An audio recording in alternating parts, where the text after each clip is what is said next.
हमारा जो अगला अलंकार है वो यमक अलंकार है। यमक अलंकार हमेशा श्लेष अलंकार से कंफ्यूजन क्रिएट करता है। देखिए, शब्दालंकार के अंतर्गत हमने पढ़ा क्या, अनुप्रास और वक्रोक्ति अलंकार पढ़ लिया है। आज यमक अलंकार को थोड़ा सा ध्यान में रखते हैं, लेकिन इसको समझने से पहले थोड़ा सा यमक और श्लेष को एक बार कंपेयर करके दोनों को साथ में पढ़ लेते हैं। तो देखिए, यमक में क्या होता है कि शब्द जितनी बार आते हैं ऑलमोस्ट उनके अर्थ उतनी बार अलग अलग होते हैं। जैसे मान लीजिए मैंने बोला कनक कनकते 100 गुनी, तो जितनी बार कनक शब्द आया है हर बार उसका उतनी बार अर्थ निकलेगा। लेकिन श्लेष अलंकार में होता क्या है कि एक ही बार शब्द का प्रयोग होता है, रिपीटेशन नहीं होता है। रिपीटेशन नहीं होता, एक ही बार प्रयोग होता है और उसी के कई अर्थ निकल जाते हैं।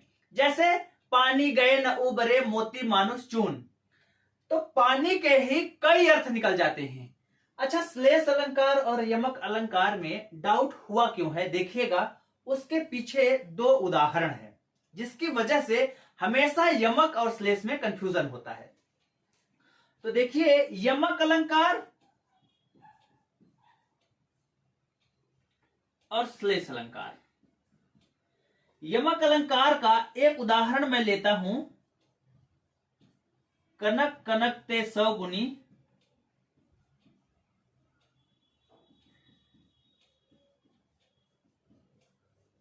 यही दोनों जो है, यही पूरा इसका विश्लेषण कर देंगे। यही दो उदाहरण को सामने रखकर जब हम पढ़ेंगे तभी इसका विश्लेषण हो पाएगा।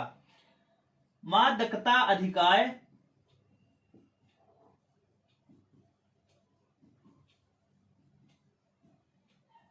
या खाए बौराय नर वा पाए बौरात। जो दूसरा उदाहरण है श्लेष का,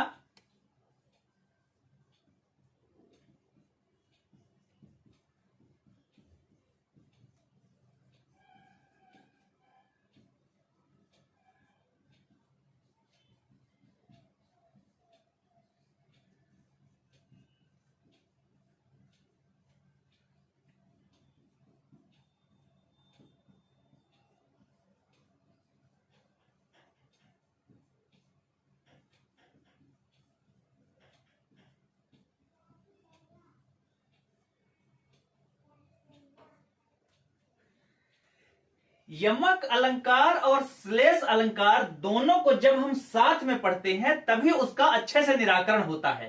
और यमक और श्लेष में कंफ्यूजन क्रिएट करने का सबसे बड़ा कारण सिर्फ ये वाला उदाहरण है। यमक अलंकार में क्या होता है कि शब्द जितनी बार आते हैं हर बार उनके अर्थ अलग अलग होते हैं। ठीक, मतलब कनक कनक का 2 बार प्रयोग हुआ, जितनी बार आते हैं शब्द, मतलब शब्दों की पुनरावृत्ति जितनी बार होती है हर बार उनके अर्थ अलग अलग होते हैं। ठीक, यहां कनक का अर्थ ये था, यहां कनक का अर्थ ये था। अब देखिए, मतलब यमक अलंकार में पुनरावृत्ति शर्त है। पुनरावृत्ति शर्त है, मतलब वह शब्द कई बार प्रयोग में होगा। श्लेष अलंकार में पुनरावृत्ति बिल्कुल नहीं होगी, ये एकदम पूरी तरह वर्जित है। मतलब एक शब्द दोबारा नहीं आ सकता है।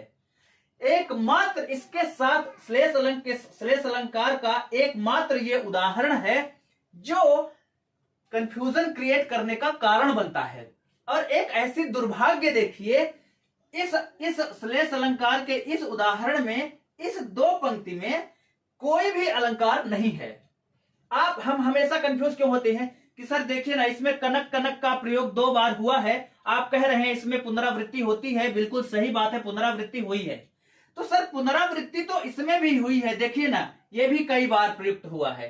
तो मैं आपको बता दूं कि एकमात्र ऐसा उदाहरण है, चाहे इसको आप समझ लीजिए ऐसा दुर्भाग्य वाला उदाहरण या ऐसा अभागा वाला उदाहरण, जिसमें जो अलंकार है वो नीचे वाली लाइन में है, ऊपर वाली लाइन में कोई अलंकार है ही नहीं। बस उस लाइन को सिर्फ यह दोहा पूरा करने के लिए लिखा जाता है ताकि यह दोहा पूरा हो जाए। मतलब उदाहरण में आमतौर पे क्या होता है, पहली लाइन में जो है वो अलंकार होता है, लेकिन इसके साथ ऐसा संयोग बैठा कि पहले वाले दो में से इनका कोई लेना देना नहीं है। लेना देना सिर्फ यहां पे है कि पानी गए न उबरे मोती मानस चून, यहां पे अलंकार है और यहां पे इसी पानी के तीन अर्थ निकलते हैं। एक पानी का मतलब होता है इज्जत, मैं उसके घर गया और उसने मुझे पानी भी नहीं पूछा। दूसरा पानी का मतलब पानी जल, और तीसरा पानी का मतलब होता है चमक, जैसे मोती का अस्तित्व बिना पानी के नहीं हो सकता, ठीक, तो या मोती उसमें पल नहीं सकती। मोती मानुष चून, और चून मतलब ध्यान रखेंगे अलग अलग जगह अलग अलग व्याख्या मिलती है। चून का मतलब होता है जो आप खरी चूनी देते हैं ना, पशुओं को खिलाते हैं ना, चून, उसको बोलते हैं, ठीक। तो यहां चून का मतलब आप समझिएगा कि इस चून का मतलब होता है आटा। अगर आपके पास आटा है और पानी नहीं है तो इस आटे का कोई मतलब नहीं है, आपके वो कोई काम नहीं आने वाला है। तो कहने का कई जगह वो चून को भी बोल देते हैं कि वो जो चूना है उसके सेंस में, तो खैर ठीक है, लेकिन चून का मतलब आटा होता है। तो यमक और श्लेष के में सिर्फ ये जो उदाहरण है ये कंफ्यूजन क्रिएट करता है। तो कनक कनक के सौगुनी यमक अलंकार में होगा क्या, शब्द कई बार आएंगे, हर बार उनके अर्थ अलग होंगे। श्लेष अलंकार में क्या होता है, शब्द एक ही बार आएगा, रिपीटेशन बिल्कुल नहीं होगा और उसी एक शब्द के कई अर्थ निकलेंगे।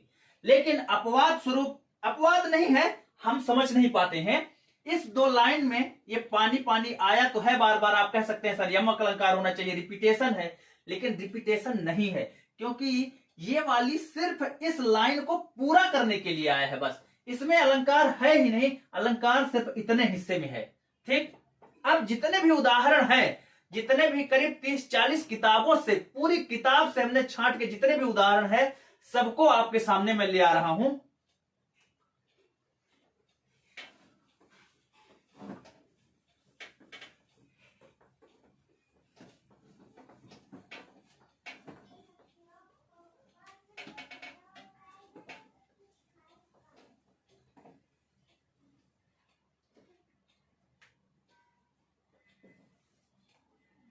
यमक अलंकार का हमारा जो पहला उदाहरण है उसको जरा देखिएगा, क्या कह रहा है, कनक कनक ते 100 गुनी मां दकता अधिकाय, या खाए बौरात नर या पाए बौरात नर व खाए बौरात। अब देखिए कनक के दो अर्थ हैं, कनक कनक एक का अर्थ है मतलब कनक कनक ते 100 गुनी मां दकता अधिकाय, ठीक। तो कनक कनक, एक कनक का मतलब होता है धतूरा और एक कनक का मतलब होता है सोना। तो देखिए कनक कनक ते 100 गुनी मां दत्ता अधिकाय, इसमें जो है ये जो कनक है ना, इसमें मद बहुत ज्यादा है, नशा बहुत ज्यादा है, मादकता अधिकाय है, बहुत अधिक है। एक को खा लेने से आदमी पागल हो जाता है और एक को पा जाता है तो पागल हो जाता है। मतलब धतूरा को खा लेता है तो मूर्छा आने लगती है या पागलपन आने लगता है, मतली आने लगती है, और एक पा जाता है, स्वर्ण यानी सोना पा जाता है तो पागल हो जाता है कि यार इतना धन का मैं क्या करूं, अपने तरह तरह के ख्याल आने लगते हैं, ठीक। तो ये बात है, मतलब दोनों ही पागलपन का शिकार कर देते हैं, आदमी पागल हो जाता है इससे। दूसरा जो उदाहरण है देखिए,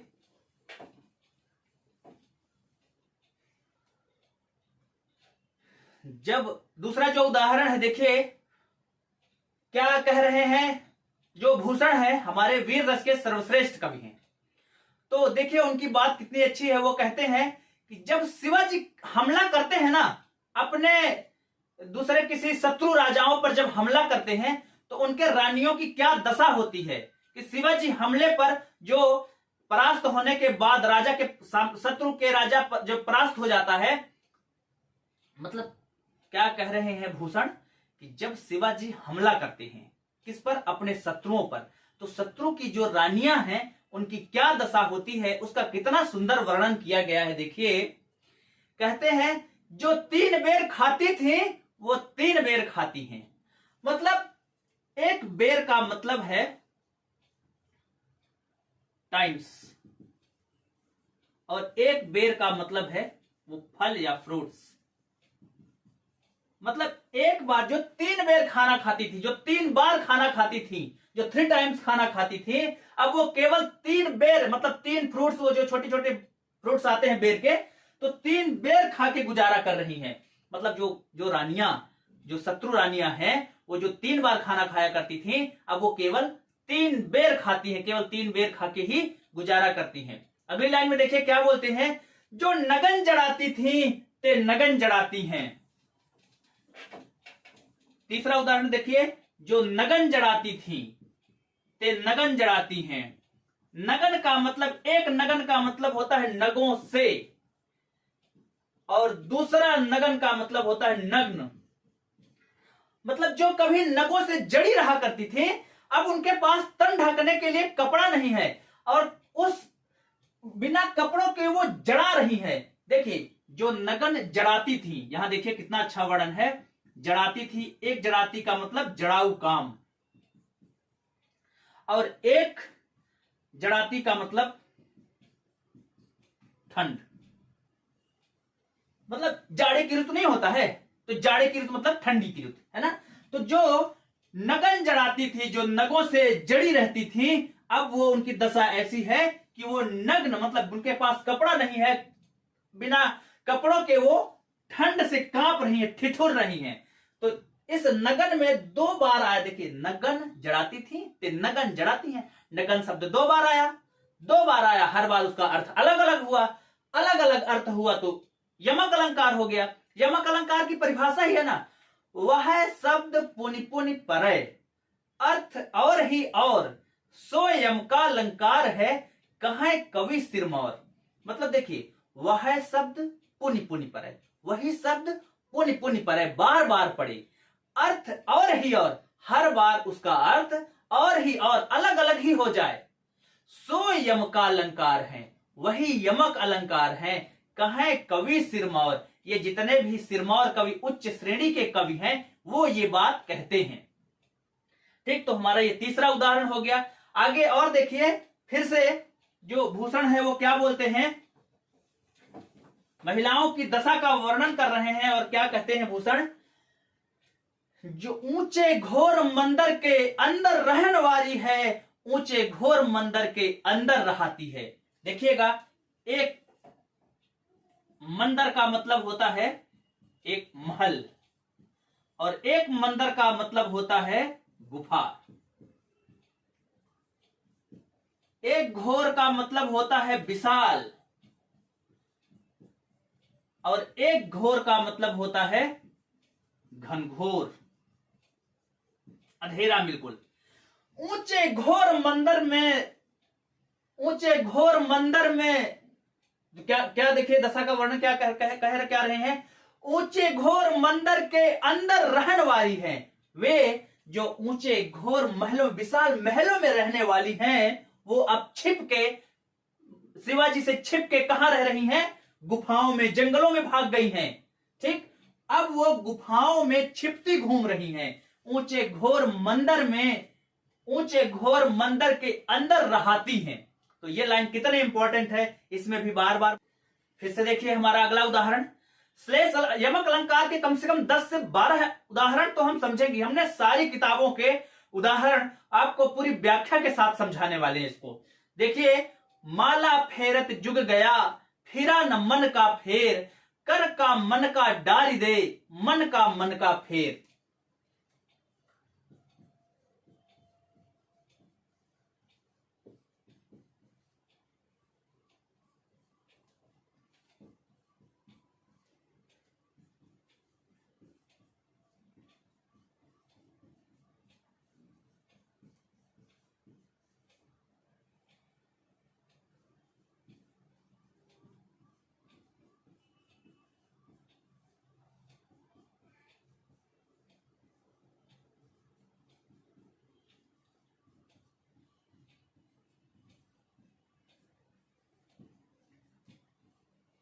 देखिए कितना उत्कृष्ट उदाहरण है ये यमक अलंकार का।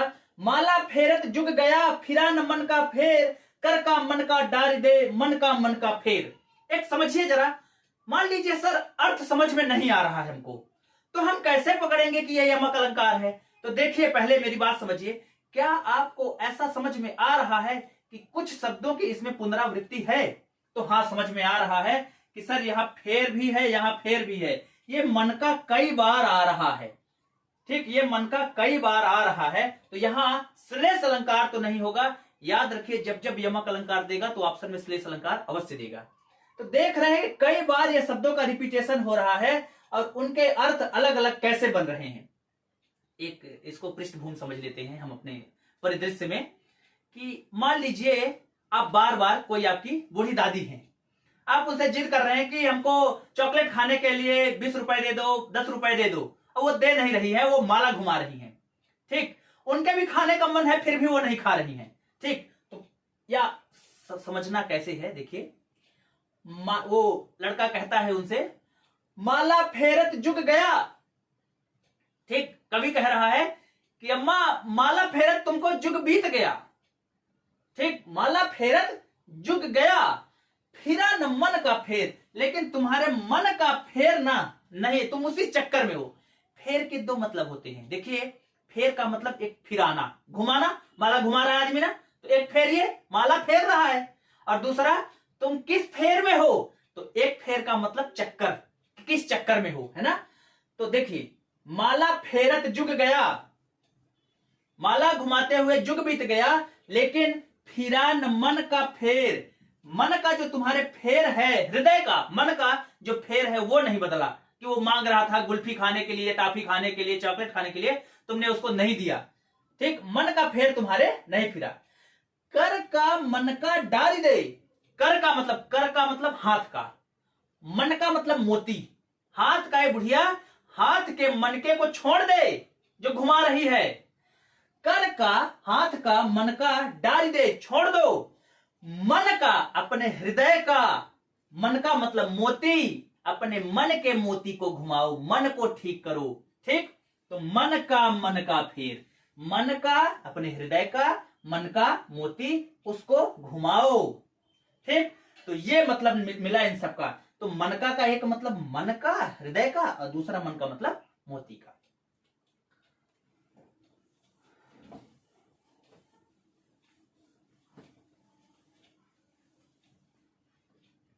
हमारा जो अगला उदाहरण है, जितने भी उदाहरण हैं यमक अलंकार के, मुझे सबसे ज्यादा उत्कृष्ट उदाहरण यही लगता है, छठवां उदाहरण देखिए।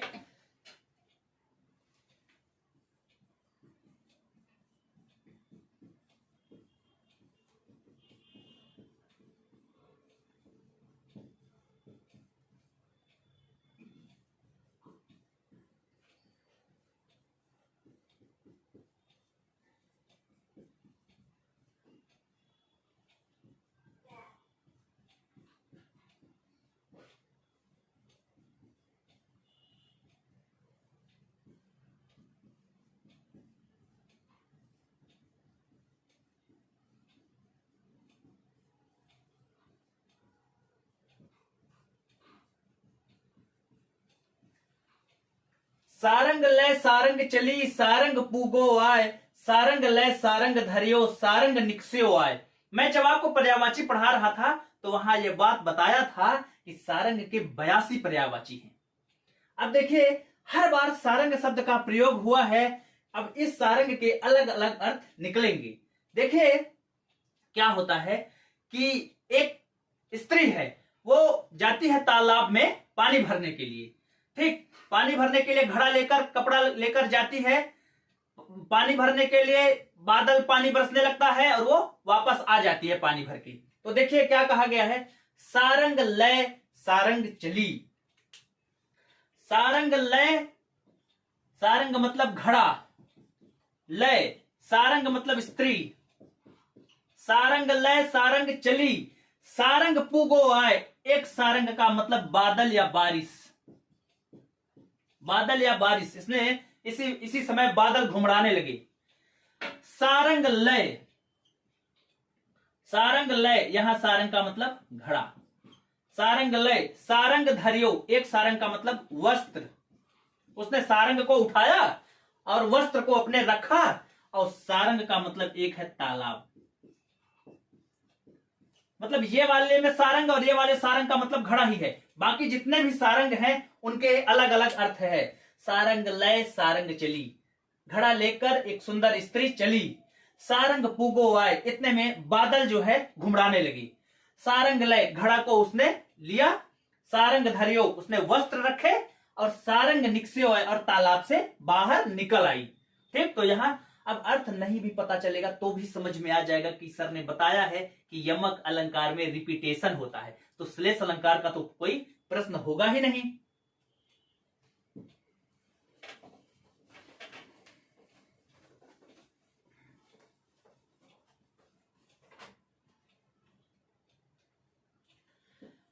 एक और उत्कृष्ट उदाहरण देखिए यमक अलंकार का।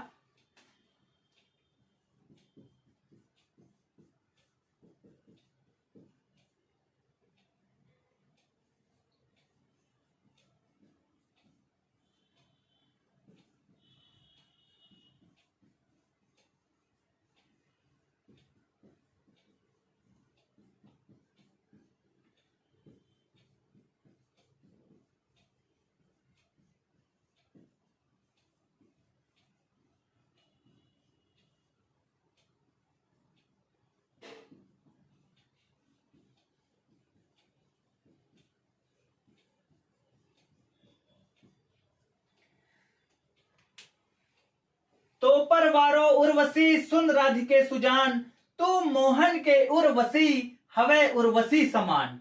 तो देखिए आपको देखने पे ही समझ में आ गया होगा कि इसमें यमक अलंकार है। उर्वशी के 3 बार इसमें उर्वशी का रिपीटेशन हुआ है। एक बार उर्वशी का मतलब होता है सुंदर स्त्री, दूसरी बार उर्वशी का मतलब है उर्वशी, हृदय में बसी, उर का मतलब हृदय, और तीसरी बार उर्वशी का मतलब अप्सरा, जो उर्वशी अप्सरा थी वो। क्या कहते हैं, कृष्ण भगवान राधा जी को मना रहे हैं। ठीक, क्या मना रहे हैं, हमने देखा था कि अलंकार में कृष्ण भगवान राधा जी को मनाते ही रहते हैं। जब हमने वक्रोक्ति अलंकार पढ़ी थी ना, तब भी हमने देखा था, को तुम है घनश्याम हम तो बरसों कित जाए, कौन द्वार पर हरिमय राधे, बानर का क्या काम यहाँ। वक्रोक्ति अलंकार पे भी हमने देखा था। आज देखे यमक अलंकार पर भी कृष्ण भगवान राधा जी को मना रहे हैं। क्या कह रहे हैं, तो पर वारो उर्वशी, तुम पर तो सुंदर स्त्री वारी वारी जाए, सुन राधिके सुजान, राधिके तू ये बात जान ले, राधा तू ये बात जान ले कि तुझ पर तो सुंदर स्त्री भी कुर्बान वारी वारी जाए।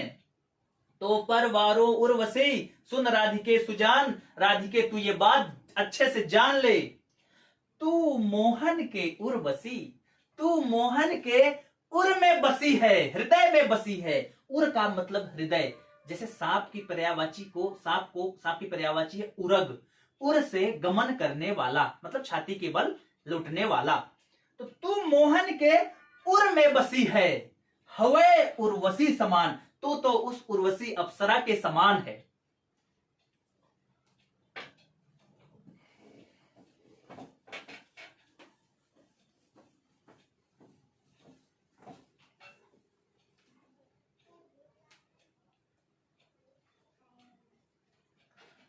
अगला उदाहरण देखिएगा, यमक अलंकार के कुछ और उत्कृष्ट उदाहरण समझते हैं।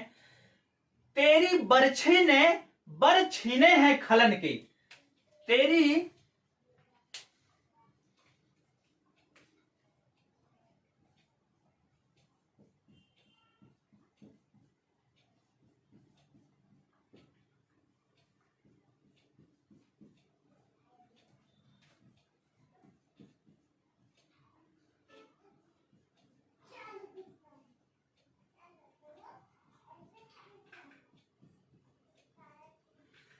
क्या कहते हैं, तेरी बरछी ने बर छीने हैं खलन की, तेरी बरछी ने, शिवाजी तुम्हारी बरछी ने बर छीने, बर का मतलब होता है गर्दन, तुम्हारी बरछी ने बर छीने हैं, बर छीने हैं, गर्दन छीने हैं, खलन के मतलब दुष्टों के। तो बरछी ने, बरछी मतलब कटार ने, बर छीने मतलब गर्दन को छीन लिए हैं। ठीक, किसके, खलन के, दुष्टों की। फिर देखिए, कहे कवि बेनी बेनी ब्याल की चुराई लीनी। कहे कवि बेनी, एक कवि का नाम है बेनी। बेनी ब्याल की चुराई लीनी। एक बेनी का मतलब होता है कवि और दूसरे बेनी का अर्थ है चोटी। क्या कहते हैं? कहे कवि बेनी बेनी ब्याल की चुराई लीनी। राधा जी की सुंदरता का वर्णन कर रहे हैं कि राधा जी ने जितने भी राधा जी के जो राधा जी का जो शरीर है सब चोरी किया हुआ है। जिनकी जिनकी सबसे सुंदर चीजें होती हैं वो राधा जी ने चुरा लिया है। तो अपनी चोटी किससे चुराई है? ब्याल मतलब सांप की पर्यायवाची है, हमने पढ़ाई भी है। तो सांप से उनने राधा जी ने चोटी को चुराई है। तो मतलब राधा जी की जो चोटी है कवि बेनी कहते हैं कि बेनी जो है उनके यानी चोटी जो है उनकी सांप से चुराई लेनी है। ठीक, अगला देखिए, काली घटा का घमंड घटा।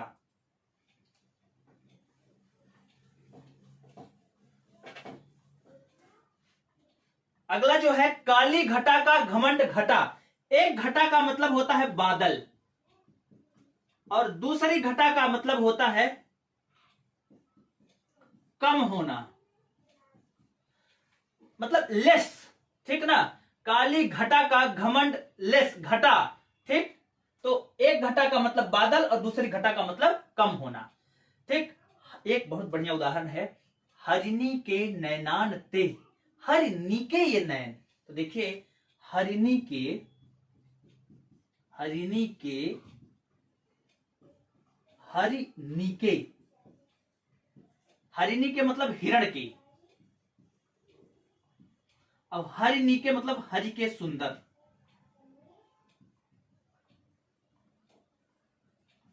देखिए हरिणी के नैनान ते, हरिणी के ये नैन। देखिए चाल जो सबसे अच्छी मानी जाती है वो हाथी की मानी जाती है, गजगामिनी चाल।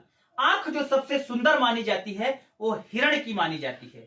हिरण और मछली की आंख सबसे सुंदर मानी जाती है। और जो मृग नयन है ना, मृगनयनी नाम सुना होगा, तो मृगनयनी या मीनाक्षी, ये दोनों, इन दोनों की आंखें सबसे सुंदर मानी जाती हैं। जितने भी देवी देवता हैं सबसे सुंदर आंख प्रभु विष्णु के हैं, हरि के हैं। उनकी आंखें सबसे सुंदर मानी जाती है। उनकी आंखें कमल के समान मानी जाती हैं, इसलिए उनको पुंडरीकाक्ष भी कहा जाता है। इसलिए उनको राजीव लोचन भी कहा जाता है। इसलिए उनकी पर्यायवाची कमल नयन भी है। पुंडरीक के समान अक्ष, पुंडरीक के समान अक्ष का मतलब कमल के समान आंखें। तो हरि के लिए कह रहे हैं कि हिरनी के आंखों से भी सुंदर हरि के ये नयन है। हरि की जो आंखें हैं वो हिरनी की आंखों से भी सुंदर है।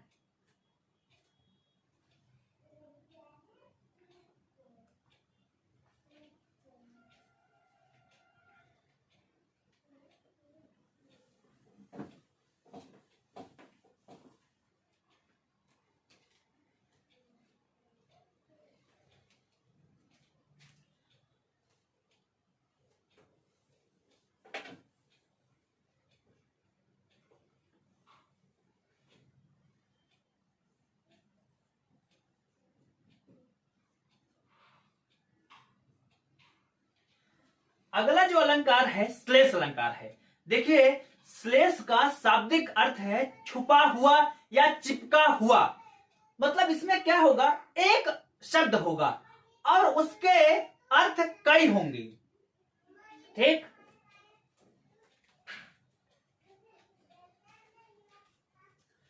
मतलब श्लेष का अर्थ है चिपका हुआ। एक बार शब्द आएगा उसी के कई अर्थ निकल जाएगा। आदमी नहीं कहता है यार क्या तुम द्व्यर्थी बात करते हो, तो जो द्व्यर्थी बात रहती है ना उसको श्लेष अलंकार ही कहते हैं। मतलब जहां काव्य में जहां किसी एक शब्द के एक से अनेक अर्थ निकलते हो वहां श्लेष अलंकार होता है। हमने उदाहरण एक समझा दिया है, रहीमन पानी राखिए वाला। अब दूसरा समझिएगा, श्लेष अलंकार और यमक अलंकार के जितने भी उदाहरण हैं, जितने भी किताबों में दिए हैं, हम सबको छांट के ला रहे हैं। देखिए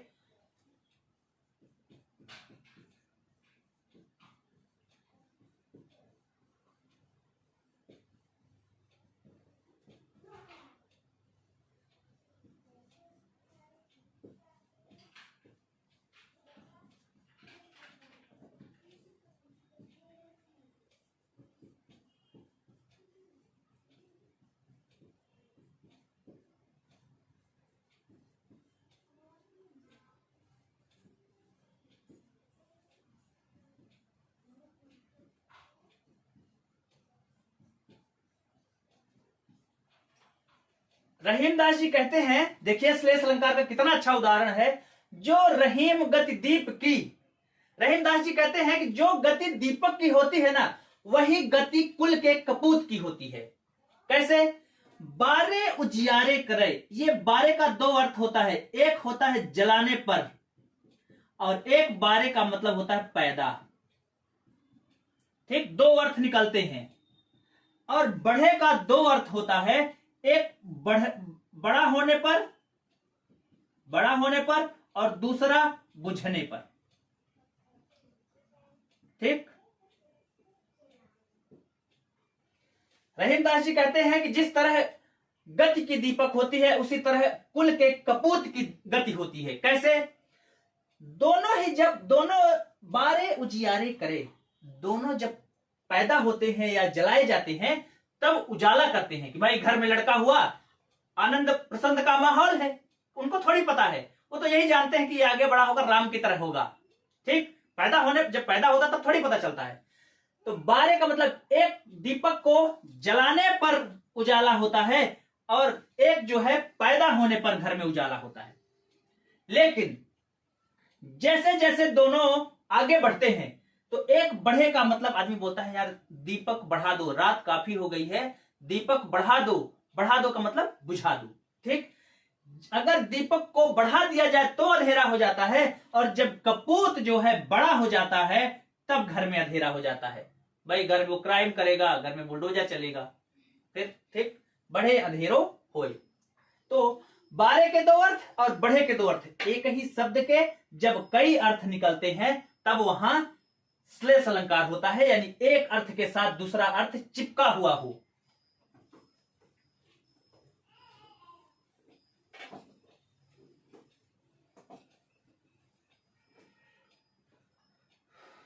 जो अगला उदाहरण श्लेष अलंकार का, ये कम से कम नहीं तो 20 बार पूछा गया होगा।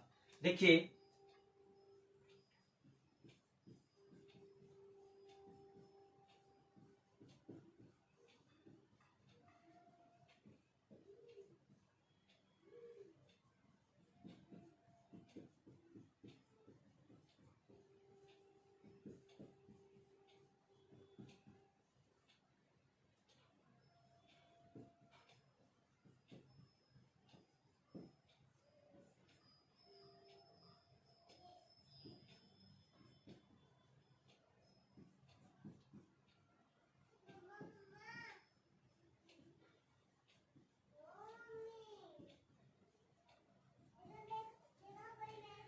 देखिए क्या श्लेष अलंकार का उदाहरण है, बहुत बढ़िया उदाहरण है। चिरजीवी जोरी जुरे क्यों न स्नेह गंभीर, को घटिए वृषभानुजा वे हलधर के वीर। चिरंजीवी हो ऐसी जोड़ी चिरकालीन समय तक जुड़ी रहे, क्यों न स्नेह गंभीर, उनका स्नेह उनका प्रेम परस्पर बना रहे, गहरा बना रहे, उनमें आपस में प्रेम गहरा बना रहे। को घटिए वृषभानुजा, कौन किससे घट कर है, एक वृषभानु की जा। देखिएगा,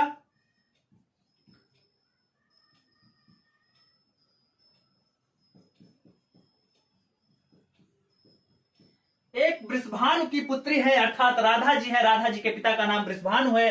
तो देखिए कौन किससे घट कर है, कौन किससे कम है। एक तो है राधा जी और दूसरे हलधर मतलब बलराम। बलराम के वीर कौन? कृष्ण भगवान। देखिए, चिरंजीवी हो ऐसी जोड़ी जिनमें प्रेम जो है चिरकालीन तक जुड़ी रहे, ऐसी जोड़ी उनमें प्रेम परस्पर गहरा बना रहे। कौन किससे कम है? एक राधा जी हैं और दूसरे बलदाऊ के वीर मतलब कृष्ण भगवान, हलधर के वीर अर्थात कृष्ण भगवान हैं। एक तो ये अर्थ निकला। अब दूसरा अर्थ देखिए, इसी शब्द को तोड़ के निकाला जा रहा है। वृषभ धन अनुजा, वृषभ की अनुजा अर्थात गाय, समझिएगा जरा। और दूसरा हलधर के वीर, हल को धारण करने वाला वीर अर्थात बैल। देखिए सेंस बदल दिया तो पूरे अर्थ, इसका पूरा अर्थ बदल गया। चिरकालीन तक जुड़ी रहे ऐसी जोड़ी, उनमें प्रेम परस्पर बना रहे। कौन किससे घट कर है, कौन किससे कम है। एक गाय है और दूसरे हल को चलाने वाले वीर अर्थात बैल हैं, गाय और बैल के बीच, और दूसरा राधा जी और कृष्ण भगवान के बीच यहां संबंध बताया गया है। जब देखिए श्लेष अलंकार के दो भेद होते हैं, इसको समझाने का कारण यह है, देखिए मैंने एक उदाहरण आपको समझाया कि इसके पहले जो मैंने उदाहरण समझाया था तो वहां बारे उजियारे करे बढ़े धेरे हुए, तो वहां बारे जो शब्द आया था उसको मैंने तोड़ा के अर्थ नहीं निकाला था, या बढ़ो दीपक बढ़ा दो में बढ़े का जो अर्थ निकाला था वहां मैंने इन दोनों शब्दों को तोड़ा नहीं था। लेकिन इसमें अर्थ निकालने के लिए मुझे एक बार वृषभानुधन जा करना पड़ा और एक बार वृषभ धन अनुजा करना पड़ा, इनका तोड़ना पड़ा। तो जब अर्थ श्लेष अलंकार में जब अर्थ तोड़ कर निकाला जाए तो भंग पद श्लेष, भंग पद श्लेष, और जब बिना तोड़े निकल जाए तब अभंग पद श्लेष। मतलब रहीमन पानी राखिए में देखिए, पानी गए न उबरे मोती मानुष चून, तो पानी शब्द को मैंने तोड़ा थोड़ी है कि पा धन नी किया, बताइए पानी के वैसे ही तीन अर्थ निकल गए, बिना तोड़े अर्थ निकल गए। तो जब बिना तोड़े अर्थ निकल गए तो अभंग पद, और जब तोड़ के अर्थ निकाला गया तो भंग पद श्लेष अलंकार। तो मतलब श्लेष अलंकार के दो भेद होते हैं।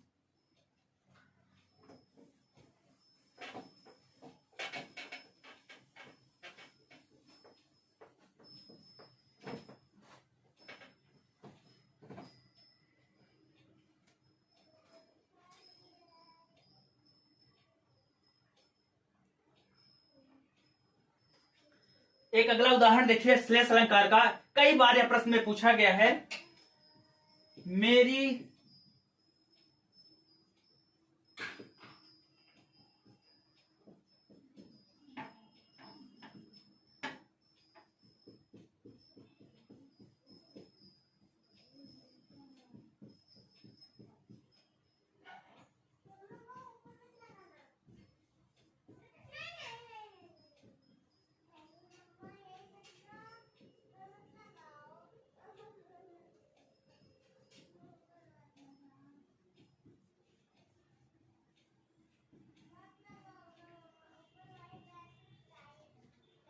अगला उदाहरण देखिए, मेरी भाव बाधा हरो राधा नागर सोय, जा तनकी झाई परे श्याम हरित दुति होय।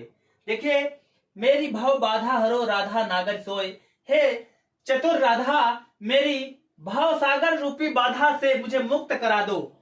जिनके तन की झाई पड़ने मात्र से, जिनके तन की परछाई पड़ने बस से कृष्ण भगवान हर्षित हो जाते हैं, प्रसन्न हो जाते हैं।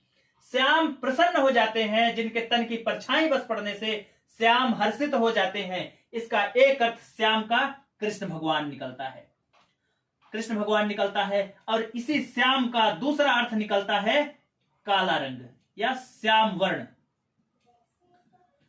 दूसरा हरित का मतलब हरा हो जाना, जिसके तन की परछाई मात्र से कोई अगर सूखा हुआ है तो वो भी हरा हो जाता है, या जो काला रंग है वो भी, उसमें भी हरियाली आ जाती है। तो श्याम और हरित में देखिए इस पूरे में श्याम के दो अर्थ निकलते हैं, एक श्याम वर्ण और एक कृष्ण भगवान को श्याम कहा जाता है। हरित का मतलब एक प्रसन्न हो जाना, हर्षित हो जाना, और दूसरा हरित मतलब हरा भरा हो जाना। तो एक श्लेष अलंकार का यह उदाहरण हो गया।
कितना बढ़िया उदाहरण है। चरण धरत चिंता करत चितवत चारहु ओर। अब देखिए ये लाइन में अलंकार है, हमको इस पे चर्चा करनी है कि क्या सुबरन को ढूंढत फिरत। सुबरन के 3 अर्थ होते हैं। एक सुबरन का मतलब होता है, देखिए सुवर्ण, हमने वर्णमाला पढ़ा है ना, तो सुंदर वर्णों को कौन खोजता है? सुंदर वर्ण को कौन खोजता है? सुंदर, सुवर्ण का ये तद्भव है, तो सुंदर वर्णमाला कौन खोजेगा? सुंदर शब्दों की खोज कौन करेगा? तो कवि करेगा। ठीक, सुवर्ण को ढूंढत फिरत, सुवर्ण को सुवर्ण। एक देखिए हमने इसका अर्थ निकालने के लिए इसको तोड़ा है। कौन सा अलंकार होगा बताइए? हमने इसका अर्थ निकाला है इस शब्द को तोड़ के। आपको पता होगा कि मैंने कौन सा, जो मतलब श्लेष अलंकार के 2 भागों में से कौन सा भेद हम इस्तेमाल कर रहे हैं, आप उसमें कमेंट में लिखिएगा। सुवर्ण को ढूंढत फिरत कवि व्यभिचारी। एक सुवर्ण का मतलब होता है सुवर्ण, इस वर्ण का मतलब होता है रंग। ठीक, जैसे क्या होता है, जो गोरा वर्ण है, इस सुवर्ण मतलब सुंदर वर्ण मतलब गौरांग स्त्री को कौन ढूंढता है? व्यभिचारी। व्यभिचारी का मतलब होता है आशिक मिजाज वाला। ठीक, तो अच्छे सुवर्ण वाली, सुवर्ण मतलब अच्छे रंग वाली, अच्छे रंगों का गोरा कौन ढूंढता है? ये व्यभिचारी। ठीक, अब देखिए एक सुवर्ण का मतलब होता है सोना, स्वर्ण, सुवर्ण।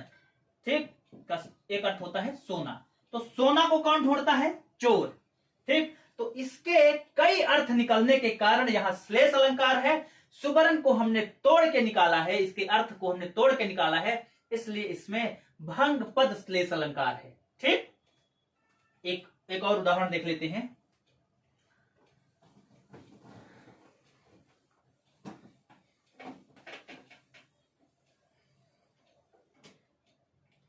एक और बहुत महत्वपूर्ण उदाहरण देखिएगा।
देखिए श्लेष अलंकार का एक और उत्कृष्ट उदाहरण जो कई बार परीक्षाओं में पूछा है।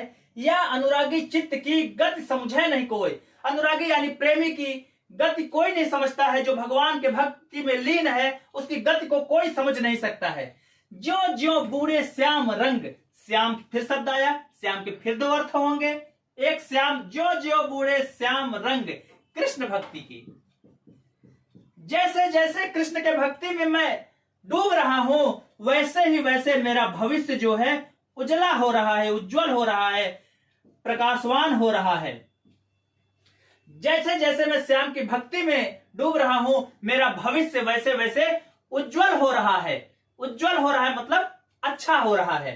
दूसरा एक बात और देखिए, एक श्याम का मतलब काला। या अनुरागी चित्त की गति समझे नहीं कोई।